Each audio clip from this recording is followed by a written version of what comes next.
he If you live in was near alopecia areata, it's time to grow out loud with lip glow from Pfizer for people ages 12 and up.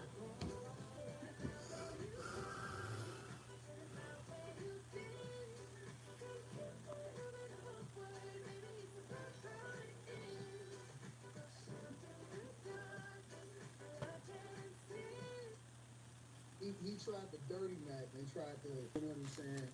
Nigga know I'm married, nigga know I got shit going on. Luckily for me, I do what the fuck I want to do and I don't worry about that shit because I got control over my situation.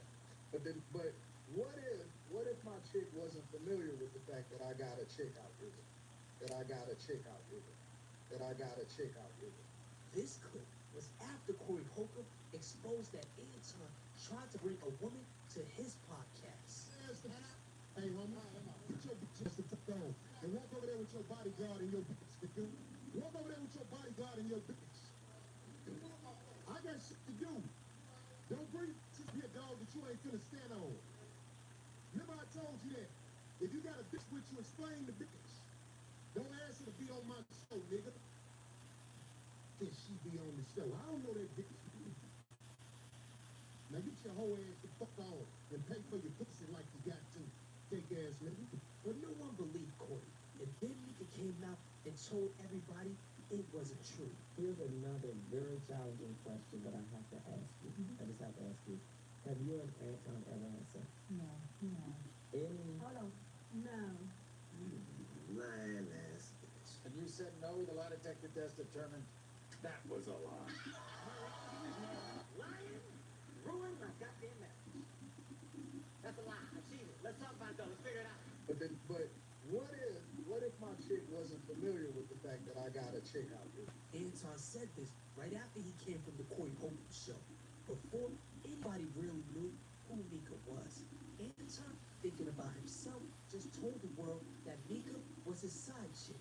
And it's not because Anton isn't a liar, because a man that lacks integrity, he's definitely also a liar. And in my opinion, he's someone who would sell his soul. $100 million, you can have my soul. I would know your character. So Anton told the world that Mika was one of his chicks because Anton only cares about Anton. He's a bad chaser, right? He cares about money and clout. He doesn't care about how this might make his side chick who's married, how his daughter might feel about him cheating on her mom, or he talked about in this video. He this makes his wife feel. Not because her husband's a cheater, or cheat. It's wrong, but they do. He got on the internet and told the world. That's the embarrassing part. That's not normal, regardless of how famous you are. That shows you don't care. I mean, look at you. You're still, almost a month later after this happened, and you're still talking about how you want the fade. And the fade is still available if he wants it. No, that's the honest to God truth. Can we get the boxing match? That's the honest to God truth. If he wants to get his diabetic out here, and that's on everything. All of this talking on the internet, we know he cracked jokes because that's a defense mechanism. People on the internet say they don't do this internet shit, but then proceed to do internet shit because it brings attention, and Anton does everything for clout. But let's stay on topic because in the same live stream, Mika looks like she's been drinking and like she's just finished getting her back on now. Hair all messed up. I'm not saying this is bad.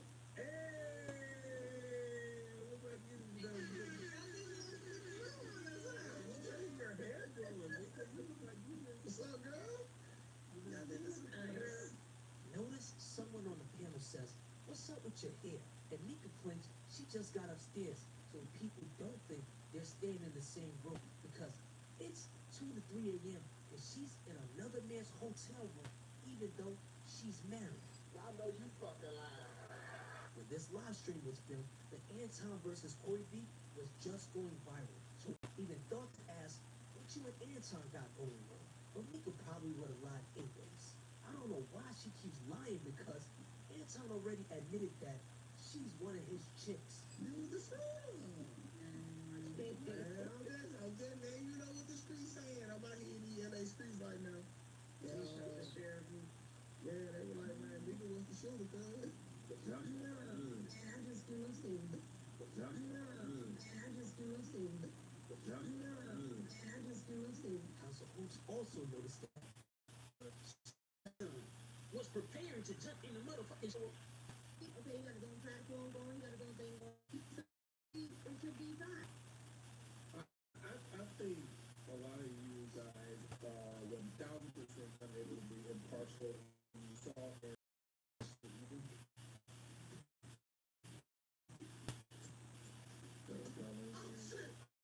Notice he had the white shirt on. Took the white shirt off. Start brushing his teeth, walking around.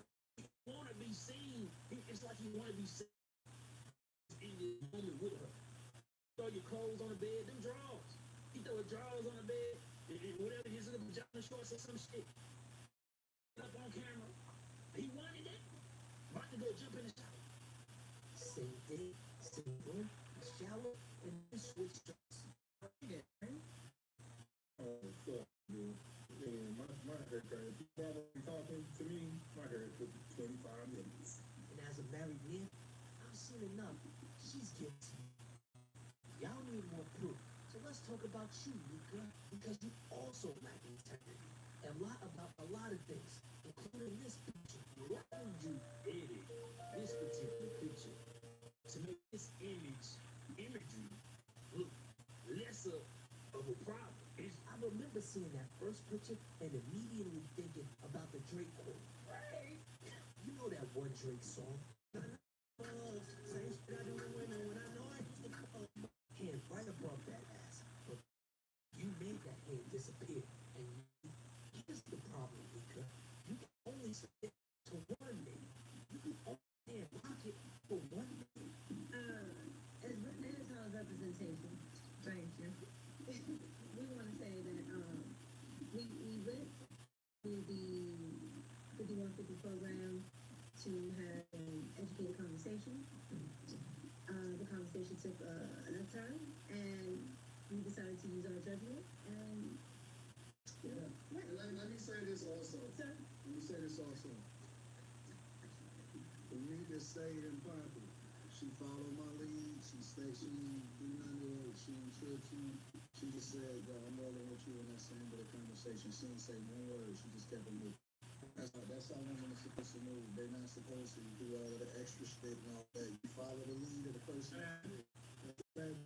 You don't gotta say nothing. You don't get out of pocket. You don't do none of that. You jump in the middle with the person that you move with. That's it.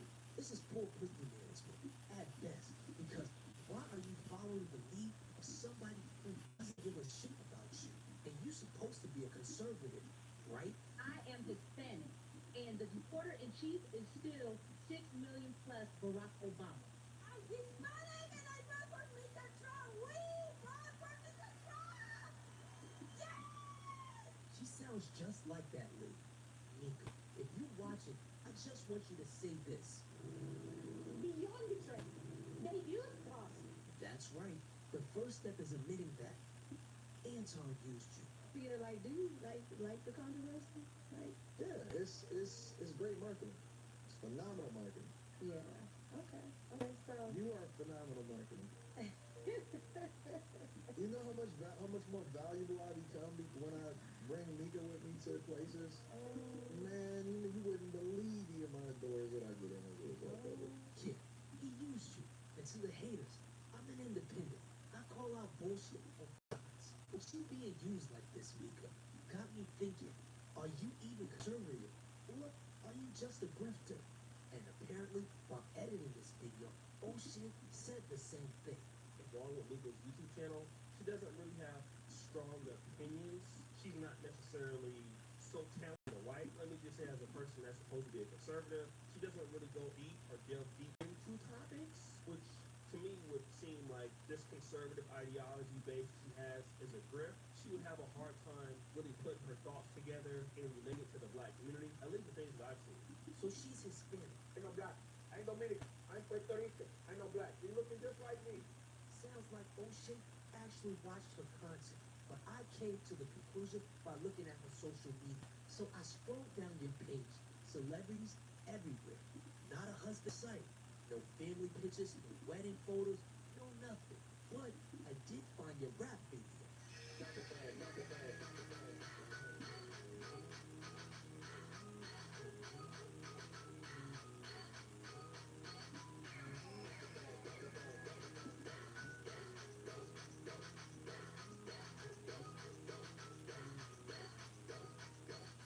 That song says, bounce that ass, get the bag, get the bag. Spoken like a true conservative with values. Look up to me. So you know what I was thinking? Let's think I'm a hoe. What? How you fronting? That ain't Anton phone. I know I was better than that. No, stupid. That's not what I was thinking. I'm around beauty all the time at work. Listen, I'm not perfect, but I don't entertain that kind of energy. So, fellas, you got a good woman at home, you can start being a good man today.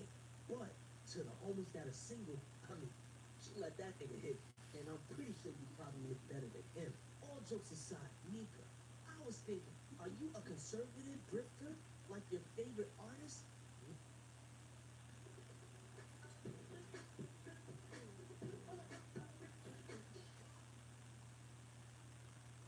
The top step is earned, never given. Success demands discipline, not just talent. Rep after rep. Proof. Diagnosed with Crohn's disease and struggling with your symptoms, it's not too soon to talk to your doctor about Entyvio for moderate to severe Crohn. Nicki Minaj?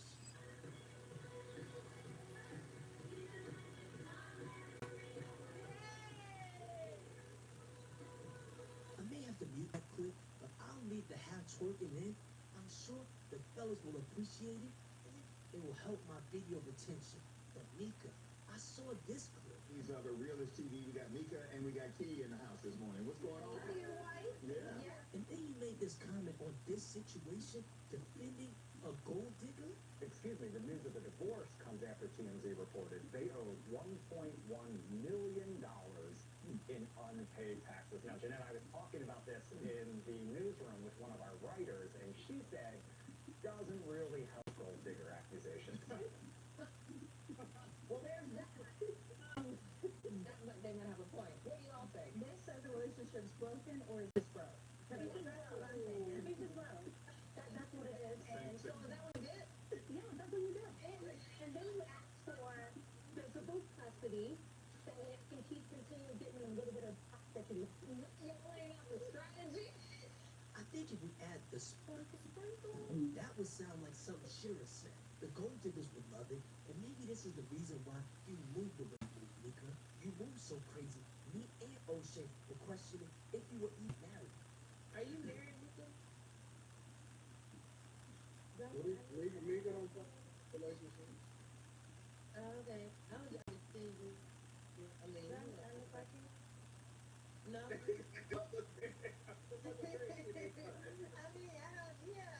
mean, I hear the way you're talking. I hear the way you carry yourself out. I just wanted to know, based on the conversation you have. Yeah, because, Anton, he speaks on because he's married. And then Quinn, even has streets. He got perspective. Like, okay, Mika, if she married and she's single, because this can give us understanding of, where you're coming from.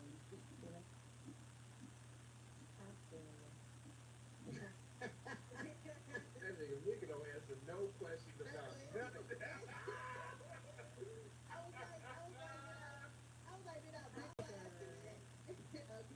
Looking forward to hearing from you. I gotta check in with you real quick because you've been out partying since you've been away from your second. I have out partying since you've been away from your second home. I've been partying, yes, I have. I have it. Where'd you? Fun though. Where'd you? So have you ever been married before? Yes, I'm married now. How long have you been married?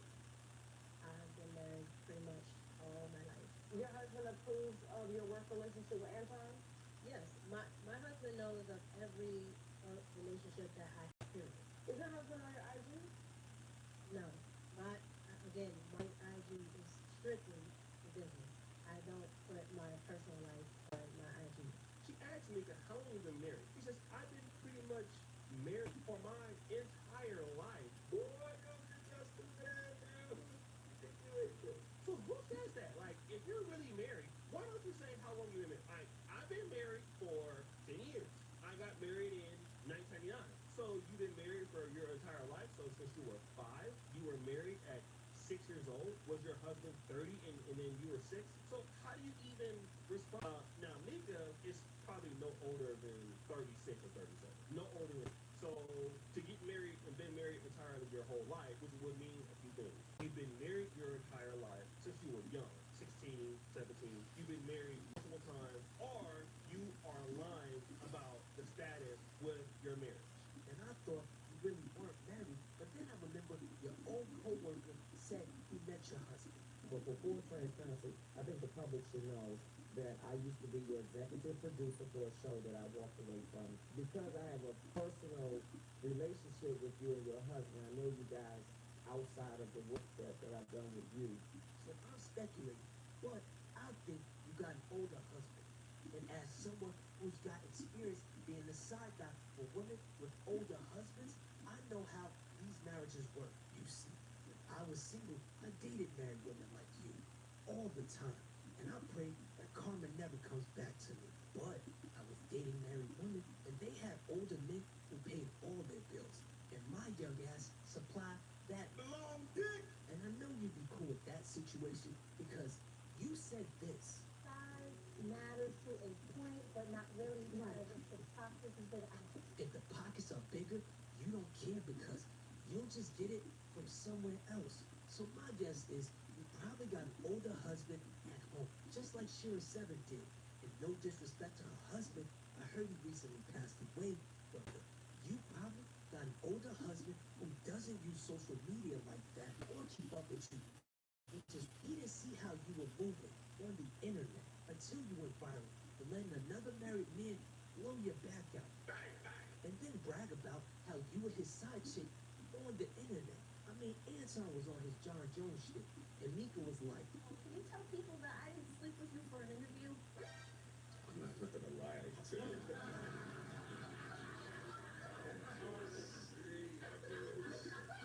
and Mika's husband, if you're watching, sir, this was all preventable because the signs were there. Let me ask you a question. If I had met you some time ago, do you think we would be in a relationship? Or not? They broke and had no fun. And according to Mika, Toxic. Well, I'm not. Because I'm toxic.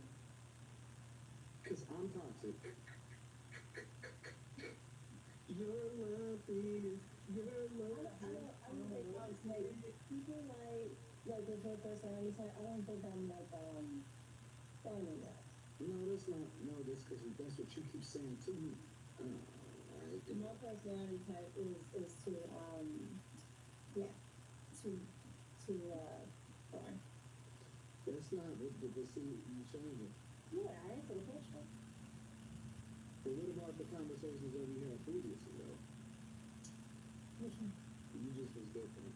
listen, if I'm Mika's husband, after hearing this discussion, my wife would have received instructions to never speak to you again. And at this point, if y'all were already smashing, Anton clearly was falling in love. It's down. I which one? The first time that we was in the car, the first time we was in the car, when we first talked. Oh, it's quiet. The entire time. But then you explained to me why you was quiet. Just quiet. Be quiet for a different reason. Be quiet for a different reason. We supposed to be better than this. We supposed to be better than who we are. That's the first honest thing Anton has ever said. You don't agree? No, because I'm a great friend. No. I am a great friend. Sometimes. All the time. What happened? Mm-hmm. No, that's not true. We'll tell me about it later. Now, he says, we're supposed to be better than this. And she then says, she is a great friend. But, Mika, that is very different than what you said on the talk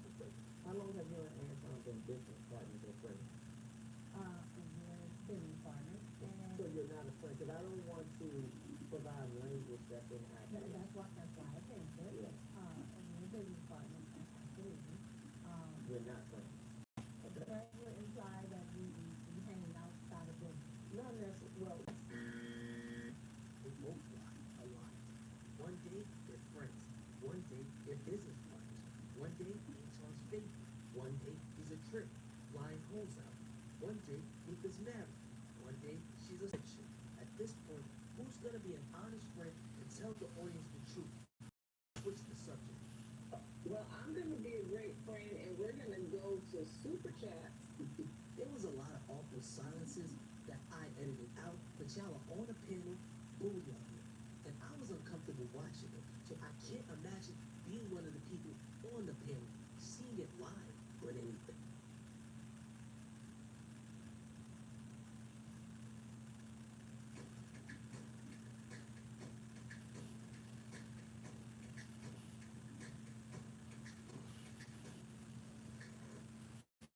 How did we go from? I do it for a greater purpose. You know what I'm saying? I know that in order for me to be able to tell other people that they gotta move a certain type of way or give them the blueprint on how it is that they can be successfully married, I have to be a reflection of the thing that I advocate for. So it's different from me.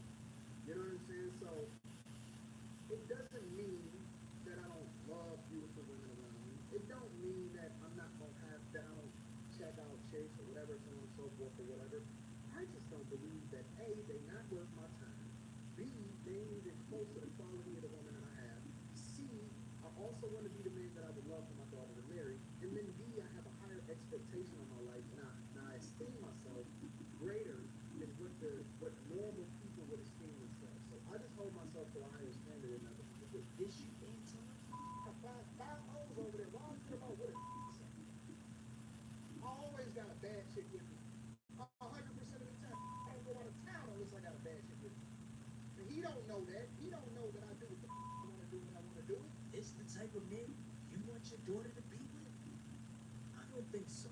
Anyways, we're back again.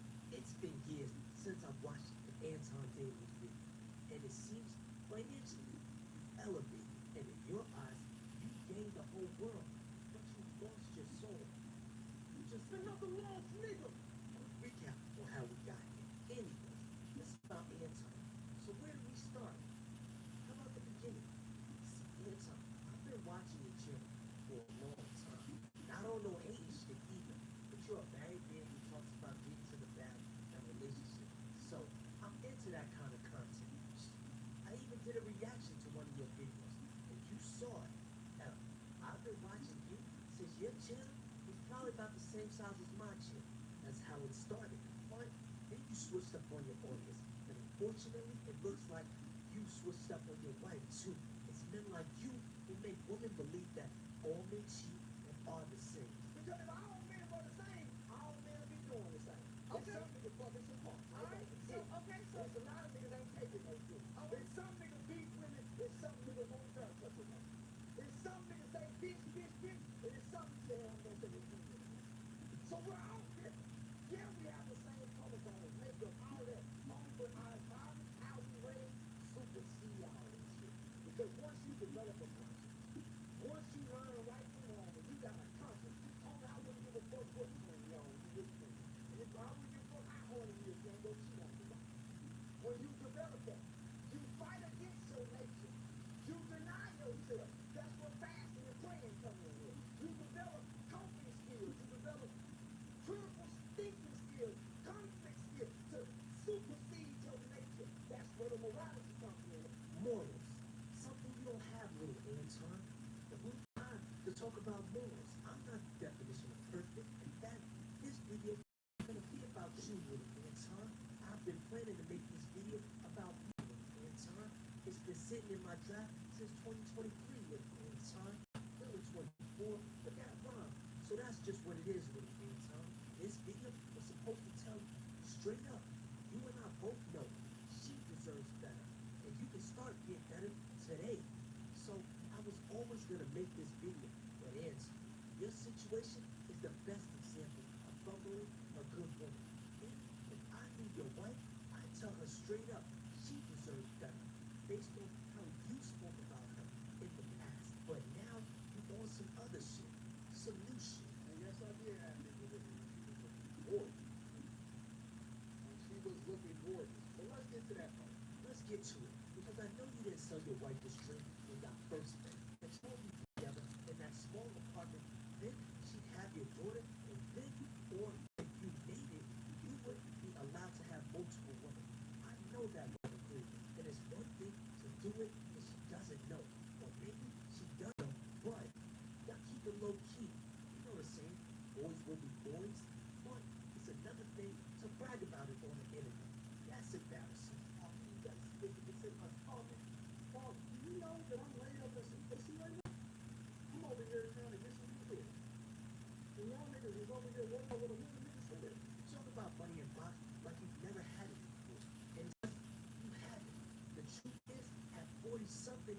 no challenges, and you lack big discipline. Money and fame brings woman. Thanks, Captain Obvious, but you showed us that this is your first time getting this kind of attention. We can tell, which is why you're chasing ass. Meanwhile, you're fat and out of shape. He said he want to look like me. He said he want to look like me, and that's a tall order, baby. I gotta chase That's a tall order, and I'd love to see. I don't know if you're gonna catch me, bro, but I'd love to see. I'd love to see you try. You look good, man, and you could use a gym membership if you got time. I personally go to Lifetime, and I got guest passes if you need. But if you got time to chase ass, you got time to get in the gym and do something positive because your need to look cool on the internet has you violating and embarrassing the one person that has been there for you the whole time. This is a married man. He's talking about getting PUSSY and getting head like he's single. First of all, it's not something that a single man should brag about at his age, but a married man, this is tricky. And here's another thing, guys. He talked about his daughter.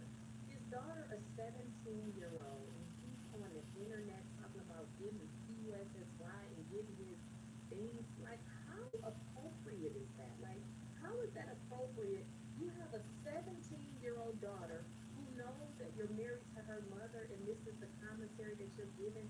This nigga is weird. He's a weirdo. I believe that if people got more pussy, they wouldn't be so mad at the hoes, bro. Send these so you ready for your next podcast from Kenny. What's up, Kim? What you done sent me? What's going on here? Get to the studio and I got gifts on gifts on gifts. So I know a lot of these niggas is backed up. But you can't be that mad all the time. You can't be that mad all the time. Only Kim would do something like this. Tell me, the women take care of me. I'm on a live stream. I just got so good. What's that, your second first bad chick? You look so proud, baby. We all know. You and her, you tricking on these women and promising them opportunities and apparently vacations. You're so crazy. Oh my God, you're so crazy. Only you would do something like this, too.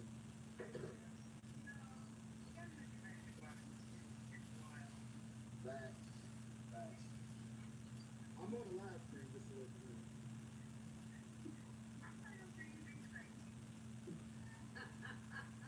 I just like to warn people that I'm on a live stream.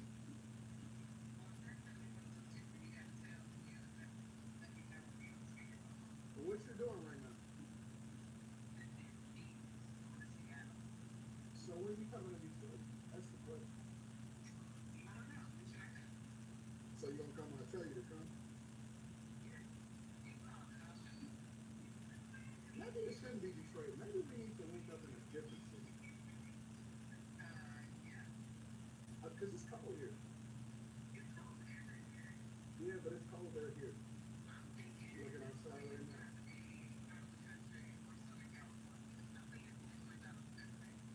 Alright, bet. I'm gonna figure it out with my boxing gloves on, and then I'm gonna let you know where we're going. Alright, baby. Alright, baby. Alright, baby. So now wife you let you go on vacations with other women?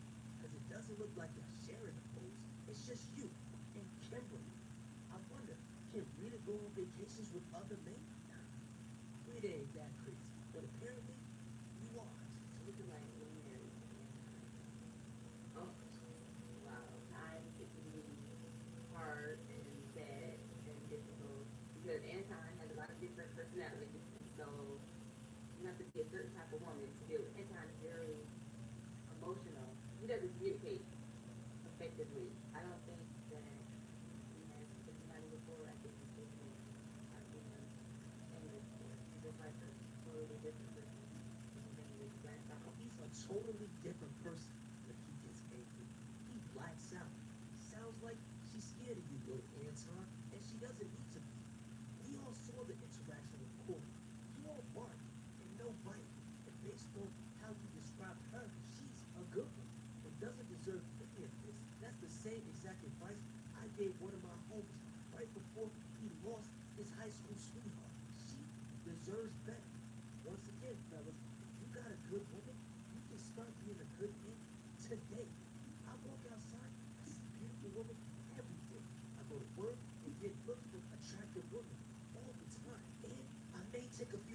photos, and then I move on with my life. Because my wife deserves to have a good man. But even when I was single, sleeping with multiple women who don't care about you only feels good for 20 minutes. And then you nut.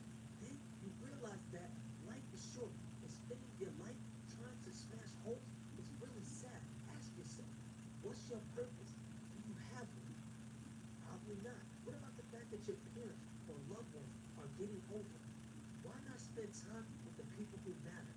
Something to think about. And if you haven't seen my viral video on Anytime Daniels being what's wrong with Black culture, check this video out.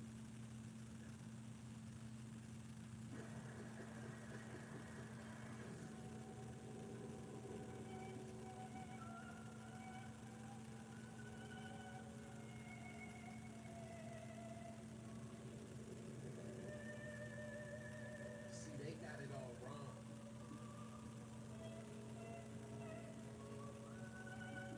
You leap before you look.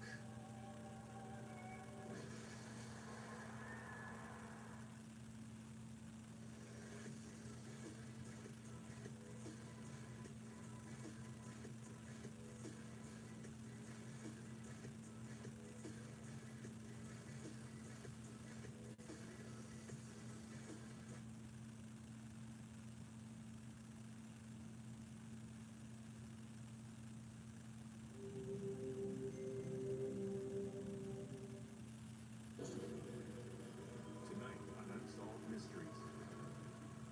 It was a blueprint for tragedy. In Cokeville, Wyoming, a vengeful ex-cop, armed with a powerful homemade bomb, commandeered an entire elementary school. As a crisis escalated, it seemed that only a miracle could save the lives of more than 100 innocent children. By all accounts, Michael Short is a man with a red-hot temper and an affection for guns. When his misdeeds landed him in prison, Short masterminded a daring escape with the help of his 20-year-old girlfriend. Yonkers, New York. Sometimes you need more than luck to win the lottery. Just ask Sam Zellingson, who says he hit the jackpot after an eerie visit from beyond the grave. In Washington, D.C., the aftermath of a fatal house fire yields the unmistakable signs of arson. Launches a manhunt with the killer of a young businessman. Join me. Perhaps you can help solve one of tonight's unsolved mysteries.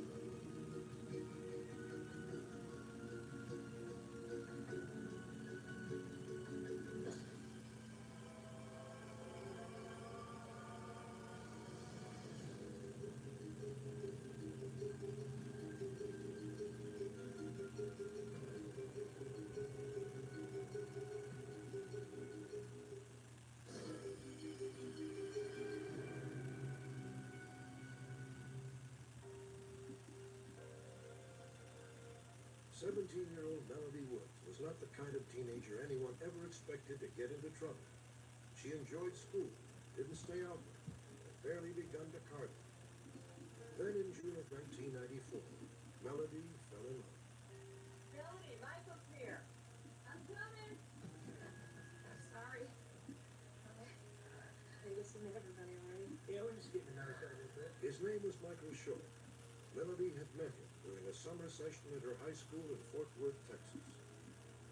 Short was 19 years old, and he made a very good first impression. Seems like a real good kid. Did you see the radio?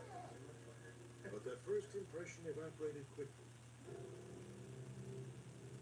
Melody's parents never guessed that the man their daughter loved had a criminal record and a nasty reputation. Michael's not afraid to use a handgun or a weapon.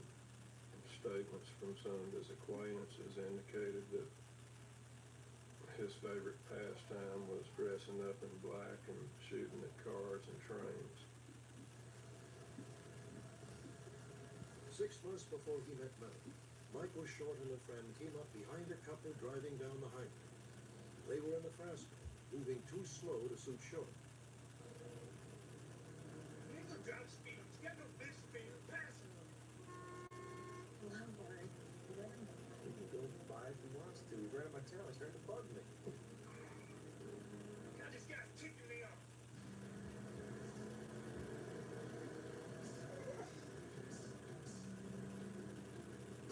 Hey, Grandma, watch me on that side. You like that run right over you. this guy's a lunatic. Short dogged the couple for 10 miles, getting wilder by the minute. Oh my God, honey, he's got a gun. Hey, he's got a gun. Drive, do something. Freaking out of his mind. All right, I'm gonna speed up and I'm gonna break real hard, all right?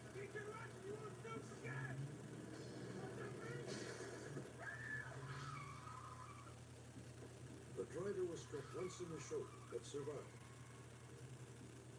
Police tracked Short by his license plate number and charged him with attempted murder. A few months later, while he was out on bail, he met Melody Woods. She fell head over heels for Michael, and from the very first day, she came home and was so excited about him, telling me about him, and just thought that he was everything that she had ever wanted. Melody's parents believed that by the time Melody learned about Michael's past, she was already under his spell. She became real secretive and always away from home and didn't spend a lot of time with us. And she never wanted Michael around us very much. I want you to have this. It's a beep. Duh, I know what a beeper looks like. When I call you, I'll punch in 911. Drop whatever you're doing, give me a call right away. I don't have to worry about you. You? Deal.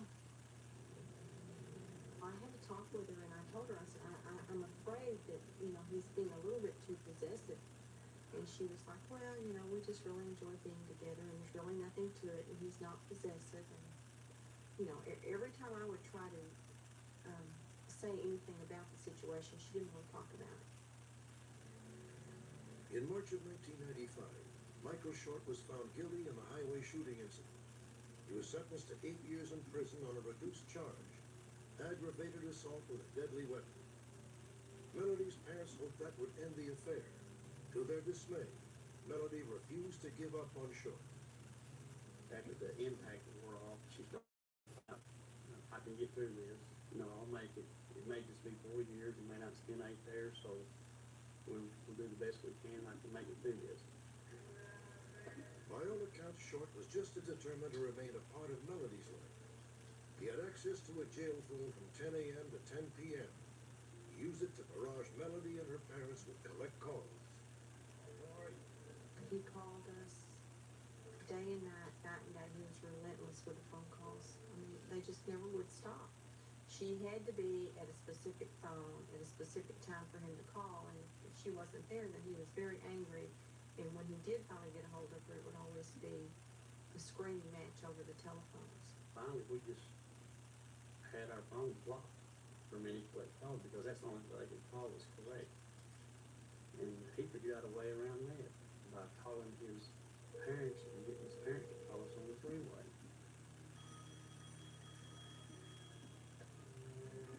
The phone calls at first were a blessing for Melody. Any contact that she could have when she was thrilled to death. Mom, let it ring. But as time went along, she started to get a little irritated because she couldn't do anything. This has got to stop, Melody. I'm gonna have to change this number again. It's not my fault he keeps calling me. She started to pull away from it a little bit, but then the calls would intensify, and Michael would say, you just don't understand how horrible it is for me here. You're the only thing I've got. You can't forsake me now. You're my soulmate. And just really would make her feel bad. So then she'd go back to accepting all the phone calls. From jail, Short controlled Melody's every move for more than a year. Even his fellow inmates called him the Little Bullet. On June 7th, 1996, authorities learned the full extent of his power over Melody. That morning, Melody and a girlfriend waited in a borrowed van outside the prison walls.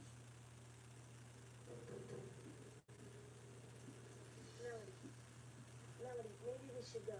It's 7:45. He says gym ends at 7:30. Chrissy, just hang on for 4 minutes, okay? He's gonna be here. All right, Rex open. Let's go, guys. You know the drill. Lining up 2 at a time, front of the gate. Pass the ball. Let's go.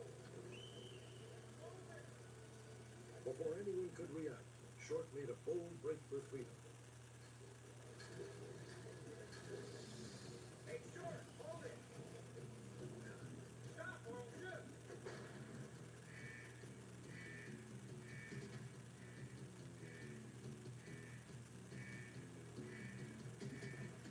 Christy Spartak is coming.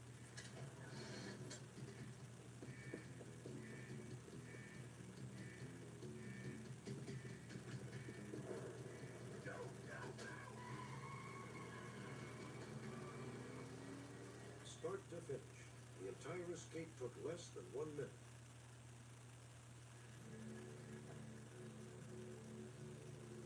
At a nearby motel, Short changed clothes and switched from the van to Melody's car.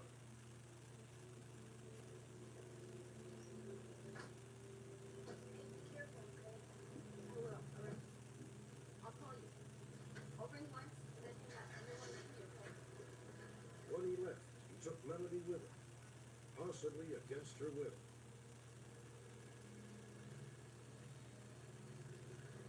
Based on my conversation with her friend, she indicated to me that Melody had every intention of coming home that night and that she would get in touch with her when she got home. I personally don't believe that Melody had any intentions on leaving with him. There's a lot of things she didn't take with her. It was clothes and girl things like rollers and hair dryers and just a bunch of stuff. I just don't believe she had any intention on leaving. The only thing that we've received from Melody since her disappearance was one postcard from Chattanooga, Tennessee, and the only thing that postcard said was, "I'm okay, I'm sorry, and I love you very much." And that was about a week after her disappearance, and there's been nothing since.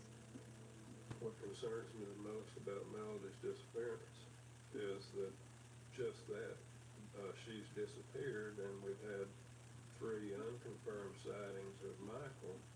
Nobody has ever seen Melody, and one would have to wonder, has she already become a liability to him?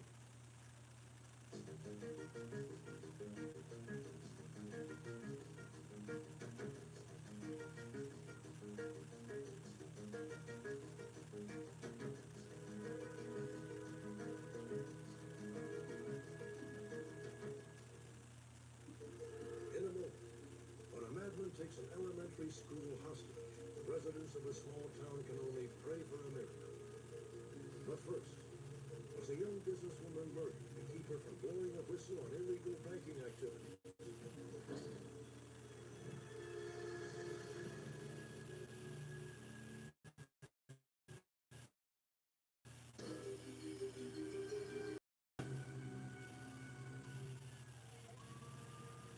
December 11th, 1995, 3:30 a.m. Fire units raced to a blaze in the fashionable Georgetown district of Washington, D.C. A resident had been awakened by a fire alarm and phoned 911 to report seeing flames in a neighboring townhouse.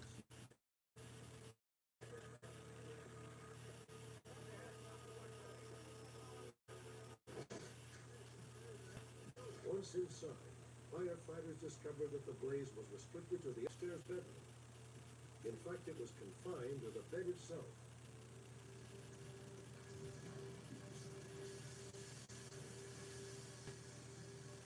Initially, it appeared that nobody was home. But as the smoke began to clear, the firefighters were stunned to discover that the bed was occupied by a woman, barely breathing, but incredibly still alive. 38-year-old Lynn Amos was a financial analyst who'd been living in Washington for just 5 months. She was rushed to Washington Hospital with third-degree burns, over 80% of her body. One of the nurses who saw her when she first was taken to the hospital told us later on that she asked Lynn when she was brought in if she knew what happened. And they shook her head no. At first, investigators believed it was an accident. Lynn's blood alcohol content was 0.25, 2.5 times the legal limit for driving in Washington, D.C. That fact, coupled with the discovery of a cigarette butt, seemed to indicate that Lynn Amos had been smoking in bed. But Lynn's friends and family rejected that scenario. Well, Lynn didn't smoke. I smoked until recently. If you're a closet smoker, you certainly smoke with your friends who smoke. There were no dirty ashtrays in the house. There were no matches. There were no cigarette packs. There was no evidence that she was smoking in bed.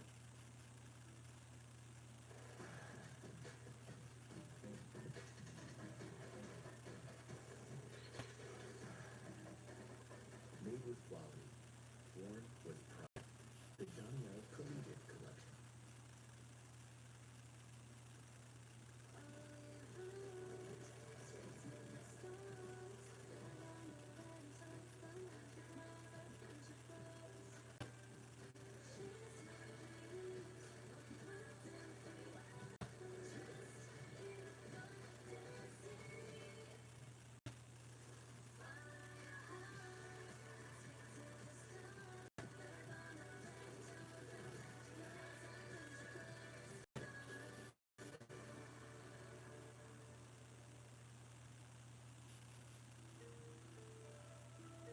Within a few days, the police had to rethink their initial assumption. When insurance investigators came to the house, they found the presence of accelerants on the mattress, floor, and pillow. They concluded that the fire had been deliberately set.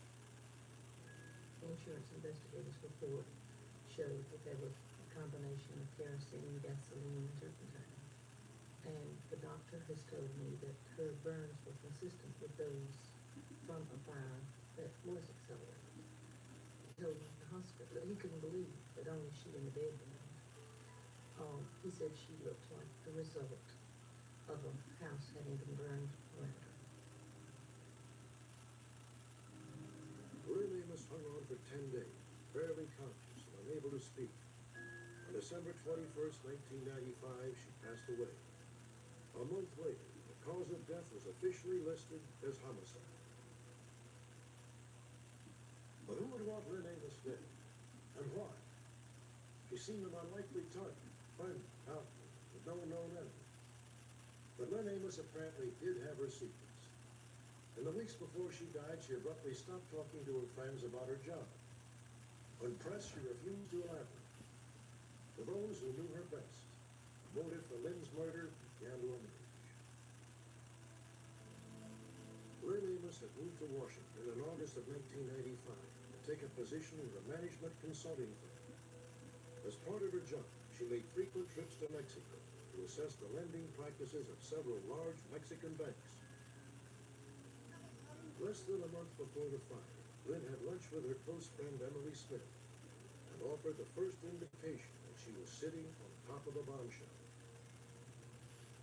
I realized when we were having lunch that I didn't know what she was working on, and that was unusual because we talked about work a lot. We did sort of similar types things. Hey, tell me about work. Well, I'm working on this project for the Mexican equivalent of the Federal Reserve. What are you doing? I'm in charge of examining credit issues. I've seen some very bad lending practices. I waited, and it was clear she wasn't going to say more. So I said, well, is your report going to be ugly? And she said, yes, it's going to be really ugly. And that was all she would say. On Sunday, December 10th, the day before the fire, Lynn once again hinted to friends that she was privy to some explosive information. So how are things at the office? Are you still on that project with the banks? Yeah. I've seen some dangerous things in Mexico. He, at the time, thought it was a very strange comment to make. It wasn't the kind of dangerous, the way she said it. In other words, she didn't mean I'm feeling a little dangerous and uncomfortable around living. I'm living in a safe neighborhood. It wasn't that kind of dangerous. She definitely meant to mean that she had seen literally some dangerous things in what she was working on. I'm purely speculating here, but it's possible that she bumped into a loan having to do with drug money or a fraudulent loan. That's the sort of thing you might bump into when you're reviewing credit portfolios. Hey, what are you working on? The last time anyone spoke to Lynn Amos was at 10 o'clock that night. We do know that she called her office to confirm that she was going to be late for work the next day. No. So we know Lynn was at home, lucid, completely fine, had a 30-minute conversation at 10 o'clock at night. At 10:30, we then don't know what happened.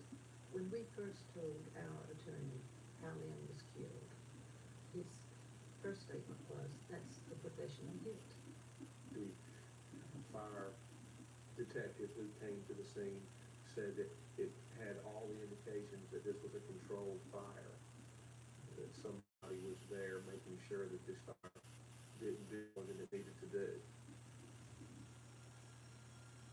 Lynn's friends and family believe that sometime after midnight, the killer broke into the townhouse. Because there were no signs of forced entry, he may have had a key.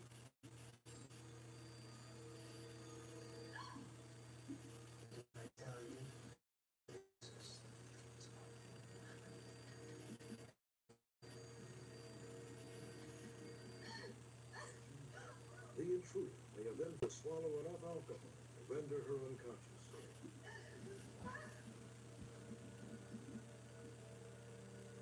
To achieve the level of alcohol that she was found with, it takes between 9 and 14 glasses, drinks, in an hour for a woman her size, which is almost impossible to consume. That means you have a new drink every 4 to 7 minutes. According to the scenario, the intruder then set up making Lynn's death look like an accident.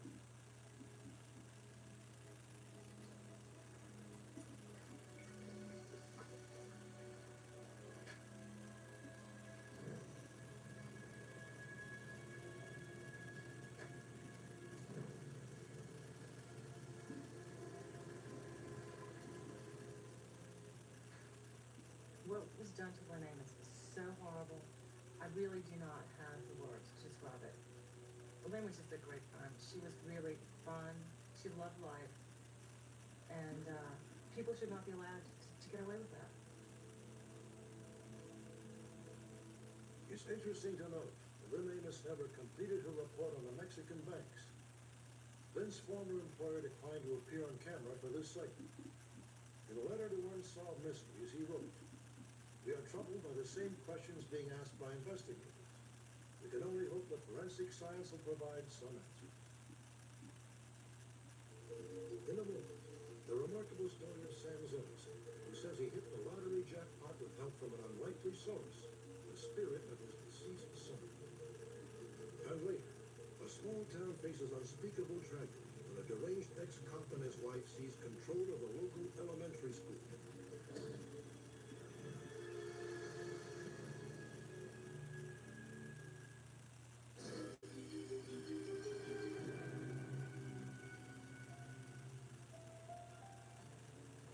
Meet Sam Zellison of Yonkers, New York.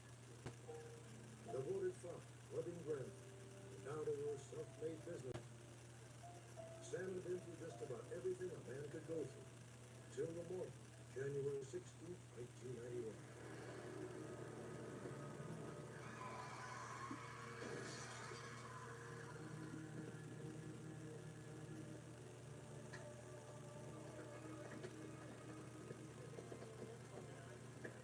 Call for an ambulance here, Gary. No one who witnessed the accident could have imagined that Sam survived, but Sam proved them wrong. For above all else, Sam Zellison is a survivor, the very definition of resilience. It was 1941. Sam was 12 years old when the German army marched into his homeland of Latvia. The Zealots, devout Jews, were sent to a ghetto, later a concentration camp. Sam was one of the lucky ones. He survived the Holocaust. But tragically, by the time he was liberated, Sam had lost his entire family. After the war, Sam moved to New York City, married and had 5. His only son, Ben, the pride of the family, died of cancer a week short of his 27th birthday. And for Sam and his wife, Janice, the heartbreak of losing their only son is almost too much to bear. Let's go. He was wonderful. He loved the family. He was worried by the younger sisters. He was protected. And he loved his loved ones. And he loved his loved ones. My brother was the good sheep, the spirit of my family. My brother was always trying to make everybody happy. Although Barry was gone, his spirit and memory served to hold the family together. By 1991, it seemed the worst was behind him. Then came the day of Sam's accident.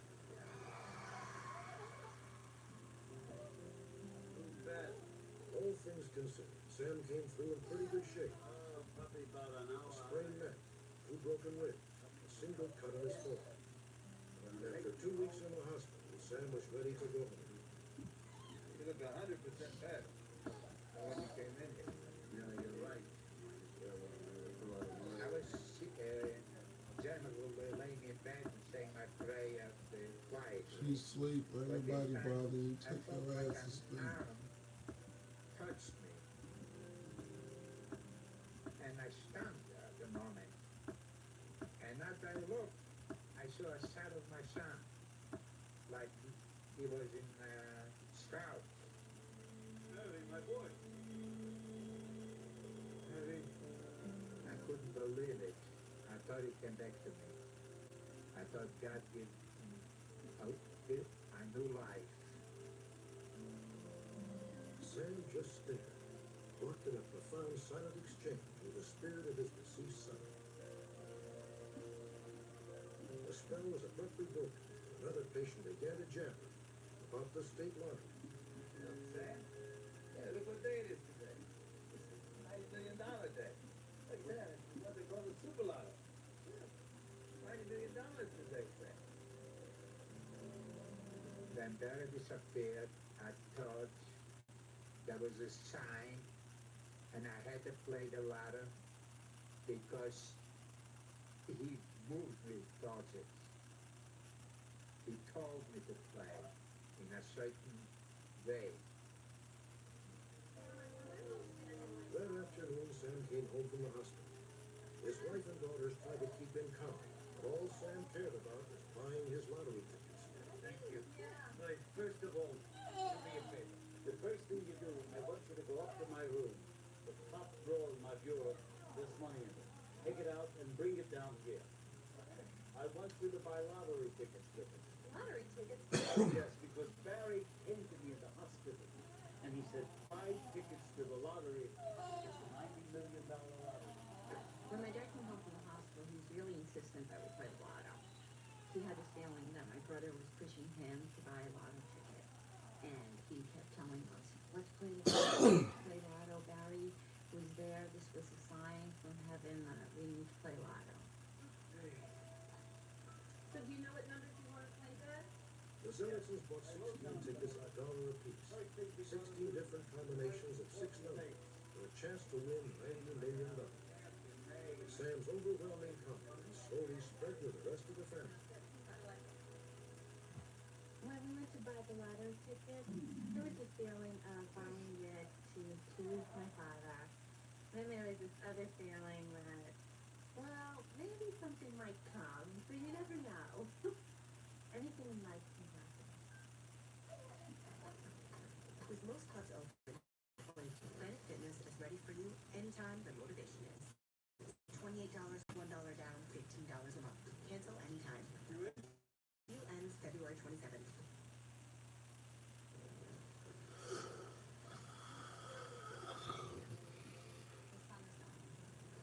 If we do nothing, everything on this planet will go extinct. I'm not an astronaut. You're not an astronaut. I'm just a teacher at Clover Key Middle. I need an expert in molecular biology. smart, they'll figure it out.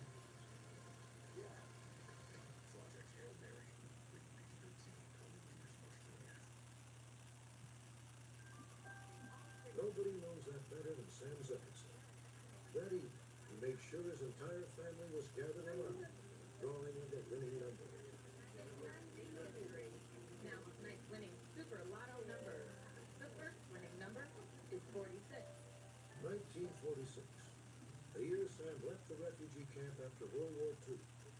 Tonight's second winning number is 50. The year Sam came to America. The third winning number is 35. The number of years Sam and Janice had been married. Tonight's fourth winning number is 5. The number of children in his Ellickson family. The fifth winning number for tonight is 30. Daughter Denise is 8. And the sixth winning Super Lotto number to winner share $90 million is 15. Son Barry's birthday, July 15th, 1959.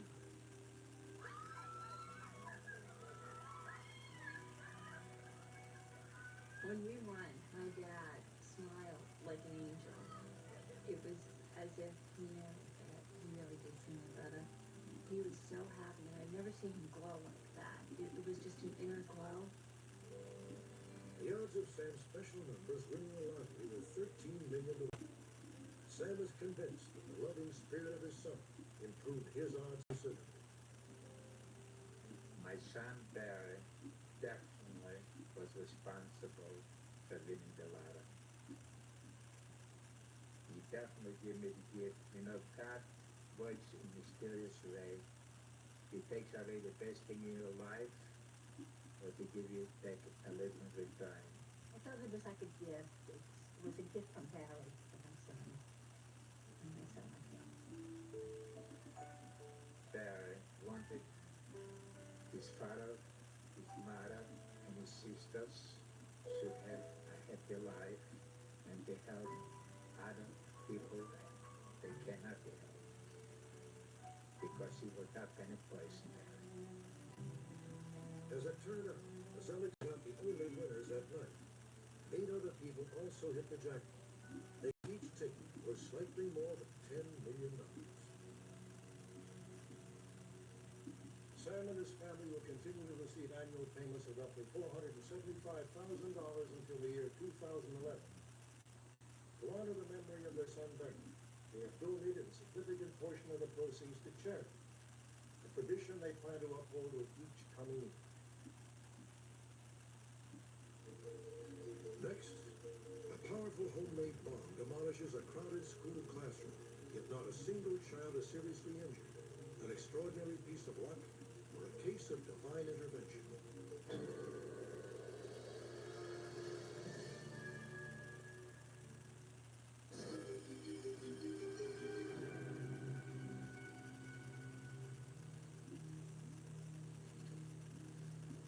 They wheeled it into the school just after the lunch hour recess. A homemade bomb, packing the brute force of 25 sticks of dynamite. They heard it everywhere at the school. 136 students and 17 adults in one small room. What is all this? Look, shut up and sit down.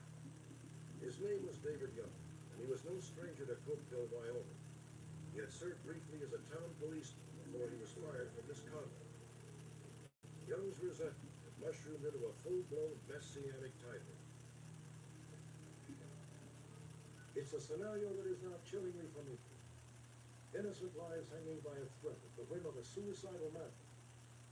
But 10 years ago, when David Young and his wife Dora stormed the elementary school in Cookeville, Wyoming, such horrors were still fresh and incomprehensible.